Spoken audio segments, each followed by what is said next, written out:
Buhay ko, sobrang colorful. Talo ko. yung mga teleserye ba? Kulang ang teleserye. Baka tumagal ng taon pagka inabot yung teleserye. Lumaki ako sa hindi ko tunay ng mga pamilya kasi ampon nga po ako. Kailan mo nalaman, Jason, na ikaw ay ampon? Mga 13 years old ako. Naalala mo pa? Yes. Opo. Paano? Bata pa lang ako noon. Nakatambay ako doon sa nag-inom. Kanya-approach ako ng isang kapatid kong tunay na hindi ko alam na kapatid ko siya. Directly, sinabi niya, kuya kita. Sabi ko, sino ka? Kapatid kita. Magkakapatid tayo, isa yung nanay natin. Given itong ganitong background, Jason, sa buhay mo, ano epekto nito sa'yo? Nung bata ako talaga naka-apekto kasi hindi ko pa alam yung tama at mali. No? Doon na nag-start yung pagiging rebelde. Kahit hindi naman dapat, nag-turn out to be an addict at early age. Benta lahat ng gamit, kupit dito, kuha ng gamit doon, nagnanakaw. So para may pantusto sa bisyo, sobrang pasaway, away, hindi nakapagtapos. Lahat pinagdaanan mo. Yes.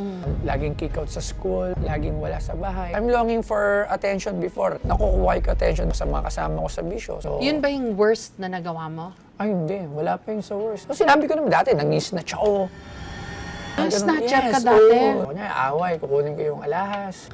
Sabay sa away. Ilang beses na ako nasaksak. Sabi ko, wala na ako, short na lang kasi binenta ko na para sa drugs. So, yun nga, Grabe. gano'n. Ilang beses din po kasi ako na-rehab. Hindi ko yun tinatago. Nakaraan na yun eh. Kumbaga, hindi ko na yun kinakaya. Nag-commit din ako ng suicide dati nung teenager ko. Ah, talaga? Yes, opo. Pinagtawanan lang ako ng mga barkada ko kasi napiktal yung tali Sign yun, di ba? na meron pa talaga akong pupuntahan. So, hindi talaga yun. Paano mo sinabi sa sarili mo na, tama na, ayoko na? Alam ko, nagkasakit pa ako ng dengue. Parang mamamatay na ako noon. Tapos, sinalin ako dugo. After ko ilabas sa hospital, sabi ko, parang ayoko na mag-shabu. Parang, Sumuko ka pala sa kagat ng lamok, no? oo, ilang beses. Halos tatlong beses na ako na dengue. Dengue prone ako, hindi ko nga alam bakit. Ang mga sikat na gustong magbenta ng kanilang pinaka-iniingatang koleksyon o gamit, sa kanya lumalapit si Boss Toyo. Gipit ka ba sa pera pero meron kang antigong gamit o pinakatatago-tagong collectible mula sa isang sikat? Who you gonna call? Boss Toyo. Binansagad na ako si Malash yung tama ko sa utak. Sino ba itong si Boss Toyo na puro tattoo ang katawan at naninilaw sa kanyang mga alahas o bling-bling? At bakit siya ngayon patok? 200,000. 350. 1 million pesos! Oh! Giro Manyo! Sa kanya lang naman ibinenta ni Giro Manyo kamakailan lang ang kanyang Best Actor Trophy sa Gawad Urian para sa pelikulang Magnifico sa halagang 75,000 pesos. Sige, boss. 75,000. Deal.